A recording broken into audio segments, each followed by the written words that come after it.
So I just watched a video about the dangers of AI, where the central fear is that artificial intelligence could lead to the extinction of humanity. The more I listen, the more I found myself asking a question that I rarely hear in these debates. Would that really necessarily be a bad thing?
Now hear me out.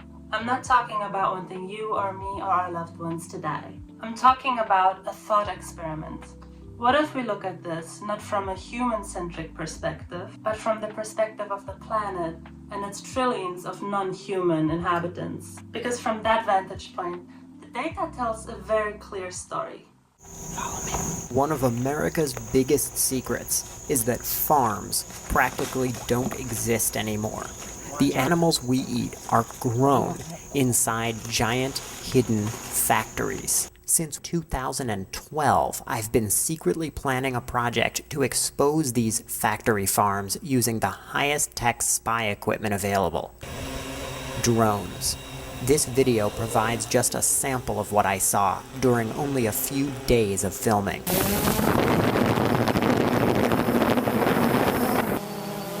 You're looking at a lake of toxic pig feces and urine, the size of 4 football fields. That's because thousands upon thousands of pigs are inside of these buildings. Their waste falls through slats in the concrete floor, and it's flushed directly into this giant open-air cesspool. How many of these kinds of factories are there? In North Carolina alone, there are over 2,000. And the consequences are disastrous. The waste falls through the floors. It's flushed out into an open pit, like a cesspool. It's easy for a big hog operation to have as much waste as a medium-sized city. Of course, the pit will fill up, so it has to be emptied, and they're emptied by spraying the liquid waste. Yes, you heard that right. If you're familiar with a garden sprayer, they're gigantic versions of that. So they're making droplets, fine mists out of this liquid waste, and that can drift downwind into the neighboring communities. I shut my hog operation down and I got out of it. And I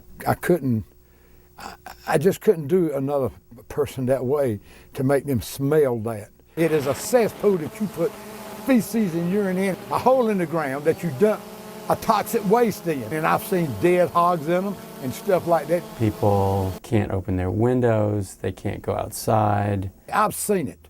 I've talked to the people. I've seen the little children that say, Mom and Daddy, why we got to smell this stuff? You get stories like, I can't hang my clothes out. Feces and urine odor comes by and attaches itself to your clothes. And then people will say, we're scared to invite neighbors. It can, I think, very correctly be called environmental racism or environmental injustice, that people of color, low-income people, bear the brunt of these practices. This is where they spray animal waste on us. This is about 8 feet from my mother's house. What is it like when the mist is? It's like, you think it's raining?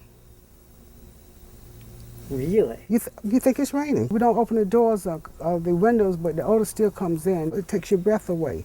Then you start gagging, you get headaches. There are a number of studies of asthma and asthma symptoms, particularly in children near these facilities. Among adults, there are reports of several types of upper respiratory symptoms. These pollutants are affecting people's blood pressure. Let's talk about our footprint. Right now, humanity and the livestock we breed dominate this planet. A groundbreaking study in the journal Proceedings of the National Academy of Sciences pointed out something staggering. Of all the mammals on Earth by biomass, only about 4% are wild. Humans make up 36%, and the animals we farm for food make up about 60%. Think about that. Cows, pigs, and chickens have replaced the complex menagerie of wildlife that once thrived. We are the primary driver of the 6th mass extinction, with global wildlife populations plummeting by over 2/3 on average since 1970. Our agriculture, especially in the Amazon, is the leading cause of habitat destruction. Our industries are overheating the atmosphere. So my first argument is this. Wildlife can flourish in the most extreme places, including within the exclusion zone of the worst nuclear disaster the world has ever seen, Chernobyl. It's thought the lack of human interference counteracts any negative effects of radiation on the wild population. Wolves, foxes, and bears are all commonplace.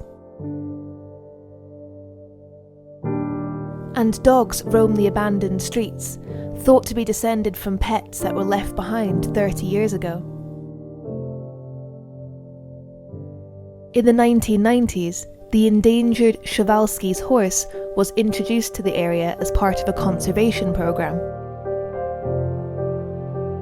Although the long-term effect on most animals in the exclusion zone is unknown, 8-feet-long catfish in the area's radioactive cooling ponds have been spotted. Although it's not yet known if they've grown so big because of changes to their DNA, or simply because of a lack of fishing. There are still many unknowns about the long-term effects on the wildlife of Chernobyl, but it certainly makes for a fascinating place to see animals in this unique, unintended nature reserve. The demilitarized zone separating the two Koreas has become a paradise for wild animals over the decades. Political boundaries mean nothing to nature. To this rare male Chinese water deer, this war zone is home. While humans defend their borders with guns, mines, and fences, he protects his own boundaries with a surprising weapon of his own. The water deer prefers solitude to company. It makes it easier to remain inconspicuous. He patrols his territory, challenging all rivals.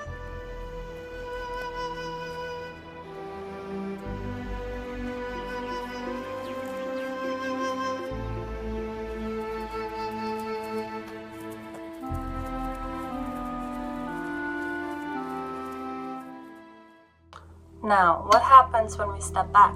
The evidence is clear and frankly hopeful. Ecosystems can recover, and they can do it fast. Take the Chernobyl exclusion zone. After the nuclear disaster forced humans to leave, nature didn't wither, it exploded, in a good way. Lynx, bison, wolves, they've all returned in abundance, creating an accidental sanctuary. Or look at the Korean DMZ, a no man's land untouched by humans for 70 years. It's now one of the most pristine biodiversity hotspots in Asia, home to endangered cranes and eagles. A major scientific review of 240 studies found that most damaged ecosystems can rebound to a healthy state within decades to half a century once the pressure is off. So the end of human dominance wouldn't be the end of the world. For the natural world, it would be the beginning of its greatest recovery. So let's come back to the AI doomers.